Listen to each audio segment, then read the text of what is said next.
आपकी अदालत मध्ये लेखक आणि राजकारणी शशी थरूर यांच्यावर आरोप आहे की हे खूप खोडकर आहे.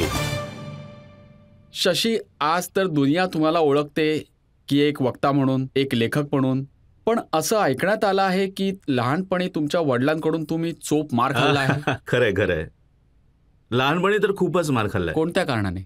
अरे चुका तर व्हायच्या माझ्याकडून. जास्त बोलत बसायचो, ऐकायचो नाही. 5.5-6 वर्षांचे असताना तुम्ही 4थी इयत्तेच्या प्रवेशासाठी गेला होता. मला बोर्डिंग शाळेत पाठवलं गेलं 5 वर्षाचा असताना, कारण माझ्या 2 बहिणी जन्माला आल्या होत्या आणि आई सांगत होती की मी काही 3 जणांना सांभाळू शकत नाही. या तर अगदी जुळ्यांसारख्यात आल्यात माझ्याकडे. आणि हा तुम्ही जसं सांगितलं की खूपच मस्तीखोर आहे, तर ह्याला बोर्डिंग शाळेत पाठवायचा. प्रवेश परीक्षेत माझे गुण खूपच चांगले होते. 5-5.5 वर्षात असताना मला 3रीत प्रवेश मिळाला आणि ती माझ्यासाठी तर खूप मोठी चूक होती माझ्यासाठी. कारण सगळे माझे मित्र जेव्हा 8 वर्षाचे वाढदिवस साजरा करायचे तेव्हा मी 6 वर्षाचा होतो आणि म्हणून ते काहीतरी भावनिकदृष्ट्या बरोबर नाही वाटलं. त्यात माझी तब्येतसुद्धा बरी नसायची आणि लहानपासून मला ब्रोंकायल अस्थमाचा त्रास होता. आणि त्या जमान्यामध्ये ना कोणते इनहेलर्स होते, ना कोणते नेब्युलायझर्स होते. जर तुम्हाला श्वास घेता येत नाहीये तर सहन करावं लागायचं. तर खूप वेळा शाळेच्या हॉस्पिटलमध्ये, शाळेच्या इन्फरमेरीमध्ये काढल्यानंतर तिथे शाळेने आईबाबांना सांगितलं की या मुलाला परत घेऊन जा. पण मी पूर्ण परीक्षा पास केली होती तिथे. 3री पर्यंतच्या सगळ्या परीक्षा पास केल्यानंतर मी विचार केला की का नाही 4थीसाठी प्रवेश घेऊया.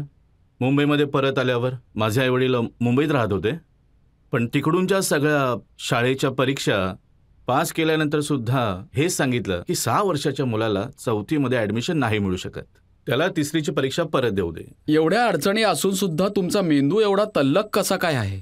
ते तर देवाला विचारावं लागेल. आता कोणाच्या घरी पाहुणे येत असतील तर लहानपणी सांगायचे की कविता ऐकाव, तुम्हाला सांगायचे की इंग्रजीमध्ये बोलून दाखव.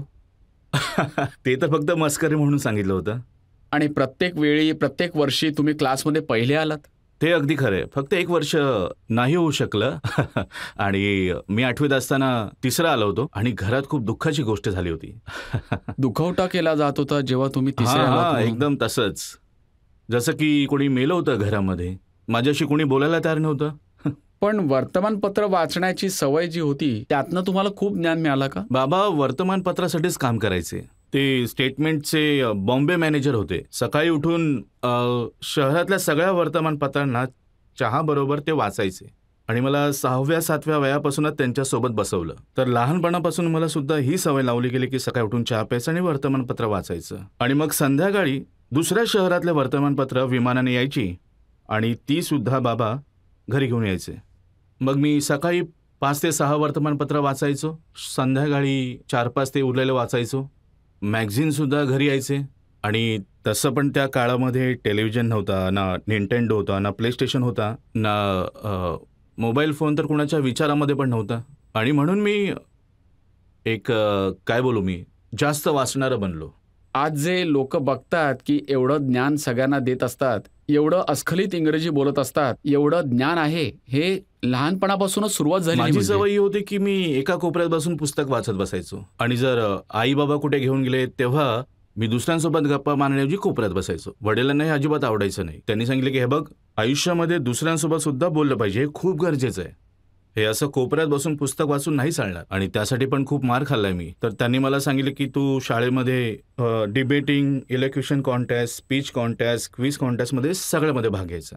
आणि जेव्हा मी 10 वर्षाचा होतो तेव्हा सुप्रसिद्ध थिएटर व्यक्तिमत्व पल पदमसी त्यांनी माझ्या शाळेमध्ये ड्रामाचा वर्ग सुरू केला. तर त्याचा प्रथम विद्यार्थी मी होतो.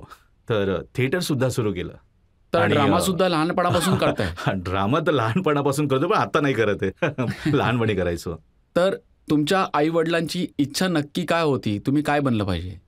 बघा, सगळ्या मिडल क्लास घरामध्ये काय पाहिजे असतं, तुम्ही डॉक्टर बना, इंजिनियर बना, हेच पाहिजे असतं. आणि मी तर सायन्समध्येच असायचो, पहिला यायचो. पण सायन्समध्ये मला जरा पण इंटरेस्ट नव्हता.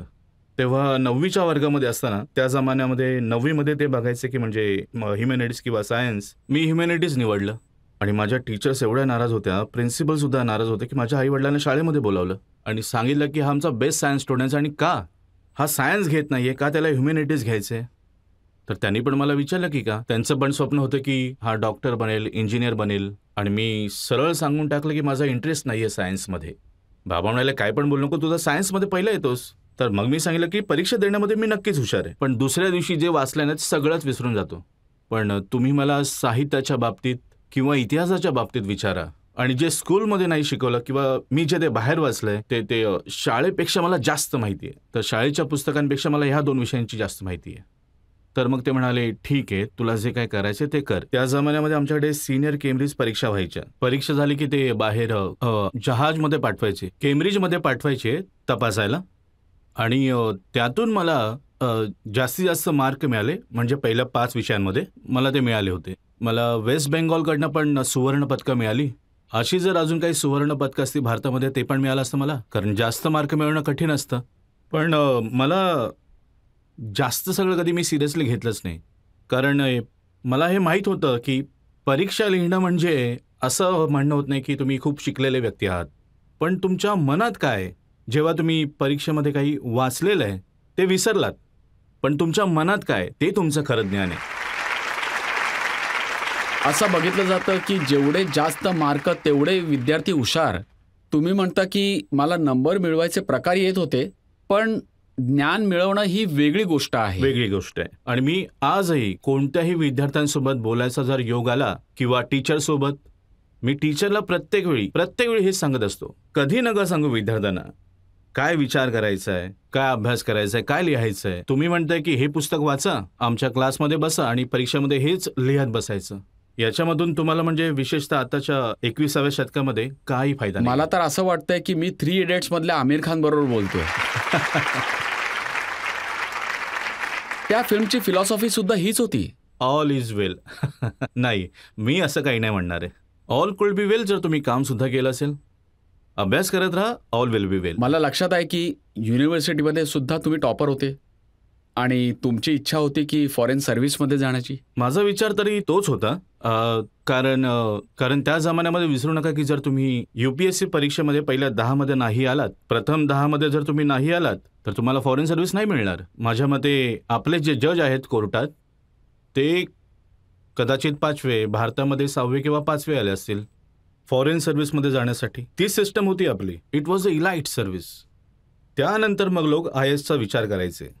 माझा एक सिनियर होता जो इतिहासामध्ये खूप हुशार होता, आणि त्यांनी एक प्रेस्टिजियस ग्रॅज्युएट स्कूल इंटरनॅशनल अफेअर्समध्ये तिथे अप्लाय केलं होतं, पण नाही मिळाली त्यांना ॲडमिशन.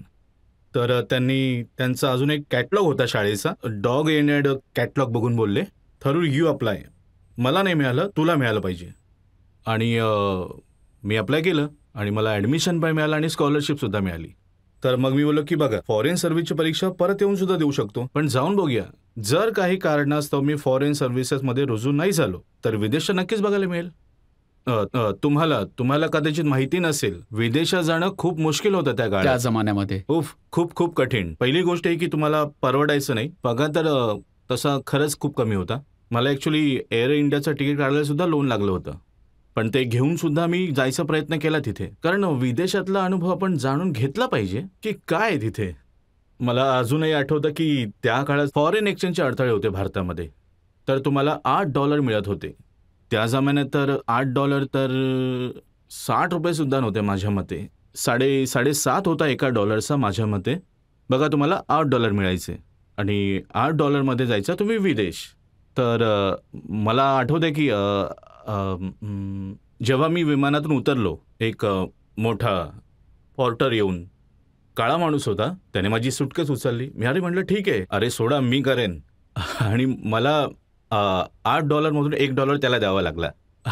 तर मी विचार केला की आजचं माझं खाणं कमी करावं लागेल मला, कारण हा माणूस माझं सुटकेस उचलून घेऊन गेला. त्या प्रकारचे सोर्सेस होते तिथे.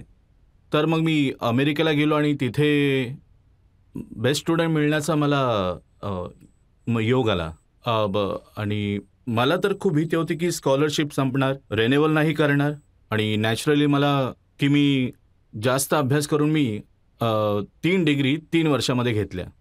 कोणती डिग्री घेतली? एक तर MA होतं, जे मी 1 वर्षात पूर्ण केलं. दुसरं तर ते MLD, MPhil सारखं ते लॉ अँड डिप्लोमामध्ये, आणि तिसऱ्यामध्ये PhD.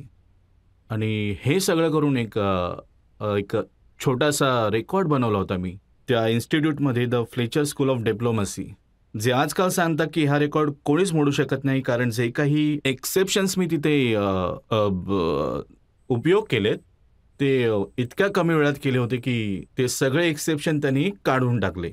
ते बोलत होते की कसं काय आम्ही 22 वर्षाच्या मुलाला PhD दिलंय, हे असं कधीच नाही होऊ शकत भविष्यामध्ये. म्हणून त्यांनी सगळे नियम ते बदलून टाकले, कारण कुणाला नाही मिळणार ते. पण मला 22 वर्षात असताना PhD मिळाली आणि फ्लेचर म्हणजे 22व्या वर्षी तुम्ही डॉक्टर शशी थरूर झालात. पण कॉलेजमध्ये असताना तुम्ही किती मस्ती करायचात हे पवन वर्मांकडनं आपल्याला कळू शकतं. कदाचित सांगू शकेन. एक खूप मोठा फरक आहे माझ्यामध्ये आणि माझ्या मित्रांमध्ये. मी तर कॉलेजमध्येच राहायचो, रेसिडेन्स ज्याला बोलायचे. पवन दिल्लीमध्ये राहून क्लासेसला यायचा. तर कॉलेजमध्ये मस्तीखोरपणा तेव्हाच व्हायचा जेव्हा हे सगळे विद्यार्थी घरी जायचे आणि आम्ही सगळेजण रेसिडेन्समध्ये राहून जी काही मस्ती करायचो. जसं मी आमच्या इथे एक ह्युमर सोसायटी होती, PG उडाऊच्या नावाने, उडाऊ सोसायटी. ते तर काही वर्षांपूर्वी कोणीतरी सुरू केली होती, मग ते बंद झालं परत. म्हणून मी विचार केला की याला पुनर्जीवित करूया. मग मी आणि माझ्या 3-4 मित्रांनी ते पुनर्जीवित करण्यासाठी प्रयत्न सुरू केले. मग आम्ही काय केलं की मिमिक्री स्पर्धा, ह्युमरस भाषण स्पर्धा आणि एक प्रॅक्टिकल जोक कॉम्पिटिशन सुद्धा सुरू केली. एक इतिहासाचे एक शिक्षक होते, द्विवेदी साहेब, ज्यांचा टीचर्स म्हणजे कम्युनिटीमध्ये सर्वात खोडकर तेच होते. मग मी विचार केला की त्यांना जर फॅकल्टी ॲडवायझर बनवलं तर मग आपल्याला अजून गोष्टी करून घेता येतील. तर त्याला फॅकल्टी ॲडवायझर बनवलं आणि आमच्या प्रॅक्टिकल जोक कॉम्पिटिशनची ही अट होती की कुठलाही प्रॅक्टिकल जोक असू द्या, द्विवेदी सरांचा क्लिअरन्स घ्यायचा, मग ते सादर करायचं, म्हणजे सगळे अप्रूव्ड जोक्स. तर ह्यानंतर एक खूप ग्रेट ट्रेडिशन सुरू झालं. मला खूप गर्व वाटतो की practical joke week was one of the most highlights of residential. तर 1-2 उदाहरणं सांगा तुमच्या मस्तीखोरपणाची. बघा, आता जे काही खूप साऱ्या गोष्टी होत्या, पण जे मी नव्हतं केलं. मी एक विक्टीम होतो. माझ्या 3ऱ्या वर्षाला असताना मी युनियनचा प्रेसिडेंट होतो. मी जिंकून माझी पहिली निवडणूक मी जिंकलो, कॉलेज युनियन प्रेसिडेंट झालो. तर आमच्या कॉलेजचे काही नियम होते. कॉलेजचे गेट बंद व्हायचे माझ्या मते 7 ते किंवा 8 वाजता. पवनला लक्षात आहे, 7 ते 8 वाजता गेट बंद व्हायचे. तर रात्रीच्या सुमारे 9 वाजता एक सिनियर येत होता. आम्ही पण 3rd इयरमध्ये होतो. 3rd year was the last year. आणि बोलू लागला की माझ्यासोबत एक मुलगी आहे, तुम्ही काही करून तिला जर कॉलेजमधून नाही काढलं तर मला कॉलेजमधून बाहेर काढतील, मला मदत करायला पाहिजे. तर मग मी म्हणालो की बघ, मी प्रेसिडेंट आहे, माझ्यावर जबाबदारी आहे, मी काय करू शकतो तुझ्यासाठी, तू असं कसं घेऊन आलास तिला तू? आणि तो मला दाखव ती मुलगी कुठे, कोण आहे. मी विचार केला की कुठल्या दुसऱ्या कॉलेजची मुलगी आली असेल चहा प्यायला आणि उशीर झाला असेल. पण तर एक कोट अँड कोट एका मुलीला घेऊन आला होता. तिने स्कर्ट घातलेला, भरपूर लाल लिपस्टिक लावलेली वगैरे, मोठा विग घातलेला, अशा प्रकारे. चांगली मुलगी नाही वाटली मला ती. तर मी म्हणालो, यांना आताच बाहेर काढलं पाहिजे. बरोबर बोललास तू. तुला जर ह्याच्यासोबत बघितलं ना तर नक्कीच कॉलेजमधून काढून टाकतील. मग मी देखील तुला सुरक्षित नाही ठेवू शकणार. तर आम्ही खूप प्रयत्न केले की गेट किपरला जाऊन सांगितलं की कुणाला तरी निघायचंय, बाहेर जायचंय. हे सगळे प्रयत्न करताना लोक हसायला लागले की we have made joker out of you. आणि त्या मुलीने विग काढला, स्कर्ट काढला. तर एक फ्रेशर होता आमच्या कॉलेजचा. तर म्हणजे प्रॅक्टिकल जोक तर त्यांचे होते, पण विक्टिम मी होतो. आणि हेच होतं एक उदाहरण. खूप साऱ्या गोष्टी होत्या. माझ्या मते त्या वर्षी प्राइज देखील त्यांनाच मिळालं, कारण कॉलेज प्रेसिडेंटला त्यांनी मूर्ख बनवलं. किती वेळा तरी तुम्ही असे वर्ड्स यूज करता की त्यासाठी आम्हाला डिक्शनरी बघावी लागते. तुम्ही एवढं चांगलं इंग्लिश कुठून शिकलात? बघा, अभ्यास करता करता शिकलो. आणि कदाचित सेंट स्टीफन्स कॉलेजमध्ये 50 वर्षापूर्वीची गोष्ट आहे. लोक बऱ्यापैकी चांगले इंग्लिश बोलायचे. तर आमचे जे शब्द आहेत इथे राजनीतीमध्ये जे वापरून मला असे आरोप मिळतात, ते शब्द तर मी आमच्या कॉलेज डिबेट्समध्ये देखील वापरायचो. जसं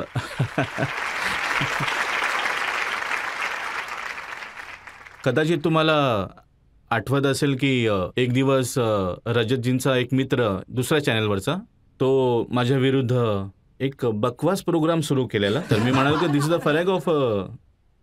फॅरॅगो of distortion, misrepresentation and outright lies. तर मी तर विचार केला की सगळे शब्द लोकांना माहीत असेल. फरागो तर मी कॉलेजमध्ये डिबेट्समध्ये देखील वापरायचो. जेव्हा दुसऱ्यांच्या विरुद्ध बोलायचं झालं तर ते लोक म्हणायचे की फरागो ऑफ मिस्टेक अँड अझम्पशन्स. तेव्हा बोलायचो अशा गोष्टी कॉलेजमध्ये. पण माहिती नाही कसं काय अचानक ऑक्सफर्ड डिक्शनरीचं एक ट्विट आलं की 10 लाख लोक अचानक या फरागो शब्दाचा अर्थ शोधायला लागले इंटरनेटवर. आणि मागच्या 30 वर्षांमध्ये 5 किंवा 6 व्यक्तींपेक्षा जास्त कोणी याचा अर्थ नव्हता शोधला होता. मग 10 ला कुठून आले?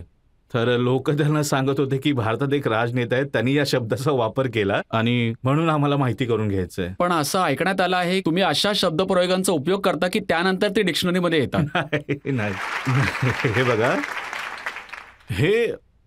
हे झाल्यानंतर मी विचार केला की कधी कधी मस्करी पण केली जाऊ शकते मोठे शब्द वापरून. जर लोक म्हणत असेल की हा मोठे शब्द वापरणारा माणूस आहे तर मी का नाही वापरायचे?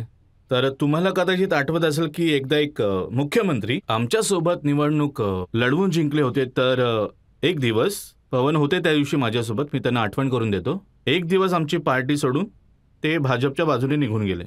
तर मी त्या दिवशी एक ट्विट केलं, वर्ड ऑफ द डे. आणि मी एक शब्द जो मी स्वतः देखील वापरत नव्हतो, मला माहित होतं, मी शोधून तो खाली लिहिलं.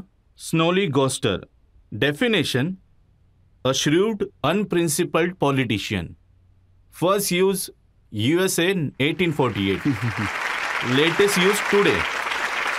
मी कोणाचं नाव नाही घेतलं, ना कोणत्या जागेबद्दल बोललो, ना कुठल्या राज्याचं नाव घेतलं. पण सगळ्यांना समजलं की मला काय बोलायचं होतं ते. अशाच प्रकारे माझी दुसरी संधी होती की माझ्या पब्लिशर्स, मी एक पुस्तक लिहिलेलं पॅराडॉक्शियल प्राईम मिनिस्टर, ते तर आता उपलब्ध होणार होतं. तुम्ही ट्विटरवरून अनाऊन्स करा की तुमच्या सामाजिक माध्यमातून हे पुस्तक आता अवेलेबल आहे. तर मी लिहिलं की this book is more than just an exercise in floccinaucinihilipilification. आणि ते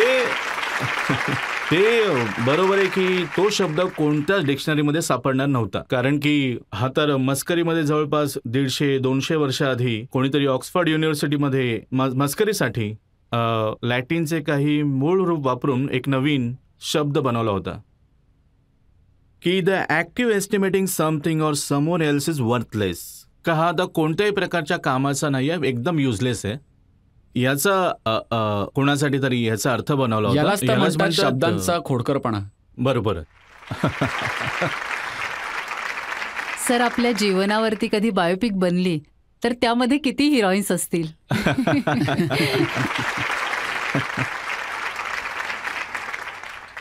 जर हा सीन दाखवला गेला तर तुमच्या रोलमध्ये पण कोणीतरी येऊन बसेल प्रश्न विचारणारी बायोपिक मध्ये. तर कमीत कमी एक हिरोईन तर आली आहे. बघा, तर मी सांगेन पहिली हिरोईन माझी आई असेल, जी आजही माझ्यासोबतच राहते. 87 वर्षाची स्त्री आहे आणि जी खूप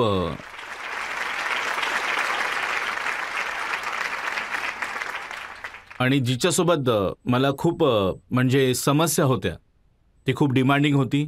मी जे काही करेन त्यावरती समाधानी नसायची. तिला वाटायचं की मी आणखीन करावं. आणि आता शेवटी आता तिच्या वयाच्या या वयामध्ये पोहोचून ती आमच्यामध्ये एकमेकांमध्ये जे काय बोलू, जी इंटिमेसी आली आहे, जी आमच्यात ती जवळीक आली आहे आमच्यामध्ये, तर मी इवन 10 वर्षापूर्वी देखील इमॅजिन करू शकलो नसतो. तर ही एक खूप मोठी गोष्ट आहे माझ्या आयुष्याची, माझं नातं माझ्या आईसोबत. आणि मग नॅचरली माझ्या 2 बहिणी सुद्धा आहेत. एक 4 वर्षांनी लहान आहे तर दुसरी 6 वर्षांनी लहान आहे. या दोघी माझ्या सगळ्यात चांगल्या मैत्रिणी पण आहेत आणि सगळ्यात मोठ्या क्रिटिक्स पण आहेत. तर त्यांच्या सोबतच मी मोठा झालोय.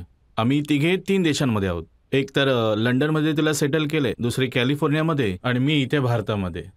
तरी पण आम्ही प्रत्येक वर्षी भेटतो, रोज एकमेकांना मेसेज करतो, रोज एकमेकांसोबत बोलतो. तर या प्रकारचं आमच्या जे बंध आहेत ते पण माझ्यासाठी खूप स्पेशल आहेत. तर ह्या देखील हिरोईन्स असल्या सिनेमामध्ये. तर तुम्ही हे नाही सांगितलं की 3 वेळा तुम्ही लग्न केलं तर त्यामध्ये हिरोईन असेल. नक्कीच कदाचित सगळ्या हिरोईन्सच आहेत ही तर वेगळी गोष्ट आहे. पण बघा, माझ्या मुलांची जी आई आहे ना, माझ्या मनात तीच अजून खूप मोठी हिरोईन आहे. ती जेव्हा आमच्या कॉलेजमध्ये आमचं प्रेम झालं, मी 21 वर्षात लग्न केलं, मी एवढा शुअर होतो. तर 21 वर्षामध्ये कधी कधी देखील तुम्ही अशा गोष्टी ठरवता की ज्यासाठी तुम्ही तयार नसता ठरवण्यासाठी. पण माझ्या मनात ती अजूनही खूप मोठी हिरोईन आहे अजूनही, आणि आमच्यामध्ये एक चांगला कॉन्टॅक्ट होतं आणि चांगले संपर्क आहेत. आता अजून कोणी हिरोईन तुमच्या आयुष्यात येणार आहे का?